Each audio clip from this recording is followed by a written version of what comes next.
here we have Dogs of War. Dogs of War. And this is, well, it's a more Euro-style game from us. Although it still has lots and lots of player interaction, lots of negotiation and backstabbing and all that good stuff. But in a more, a very, very elegant package, I would say. This is an elegant game, is how I would describe it. So this is Dogs of War by Paolo Mori, who's a very, very good Italian designer, made Libertalia and Augustus and all that. So in this game, you have noble houses fighting each other. So let's say these guys are fighting each other in battles. But we are not these guys. We are Dogs of War, who are going to maybe help them, maybe hinder them, and join the battles as we want, just trying to gain as much influence as possible with them. We don't care who wins this whole war thing. We just want to gain power for ourselves. So the players, they each choose one of the Dogs of War. There are 5 different characters, and they each have their different buts. We couldn't resist. We couldn't resist. We could have done just cubes or little meeples things, but we went with nice, detailed busts for each of your guys. Of course. Of course. Come on. We need to honor the name of the company. So each one has several of your guys, and basically what will happen is we will use our money to buy some soldiers. You have different soldier cards with different strengths, and so on each turn I would choose, okay, maybe I want to help House Stormborn win this battle. So I'll play my knight, which has a strength of 5, and this will pull the battle towards this side. It's like a tug of war.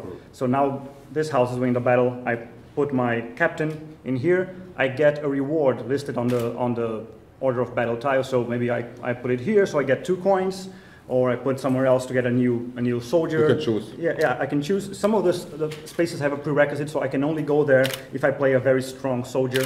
So it's about choosing what rewards you want to gain from this battle, and also how much you want to help this house.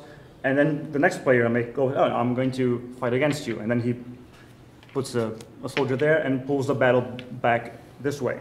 And then I can tell you, come on, join me here. If this house wins, it's going to be good for both of us. So, okay, I'm going to go there and play a soldier on this side and pull the battle this side. The thing is, while we're fighting here, there's also these 2 battles. So maybe here, we might be allies here, but maybe over here, we end up just fighting each other.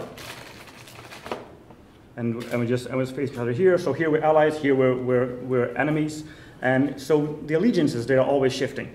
And even in the same battle, maybe I have a tactic card that allows me to switch sides. So I just go to the other side and start fighting against the person I was fighting before. And so we keep playing our soldiers and moving the battle tracks all over the place. And people will try to create some alliances to try and crush people in the battles. But the thing is, once the battle is over, you get some victory points for crushing the other soldiers. But the most important thing is the house that wins the battle gains influence. It becomes more powerful, more valuable. And as the battles go on, you gain influence tokens for these houses.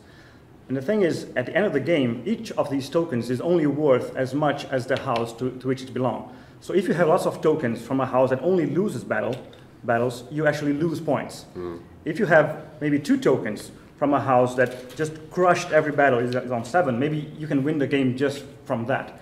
So you really need to look at the other players and see which houses they are aligning themselves with. And sometimes, even if you might benefit from this house winning a battle, maybe the other player will benefit even more because he has more influence with it. So you need to always be careful about what each person is trying to accomplish. So it creates some very interesting alliances situation where maybe I want to help you here, but even if that will be good for me, it will be even better for you. So I don't want to do that. I'll hinder myself.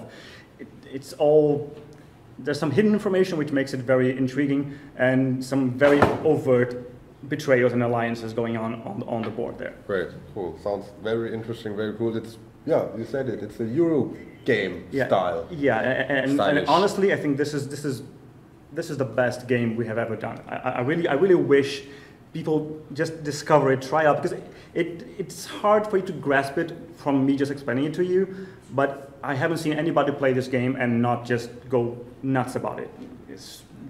Take my word for it. That's a word. Yeah, it's the best game Coolminiornot ever made. Dogs of War. And I designed Arcadia Quest. I helped design it. So, and I'm saying this is a great game.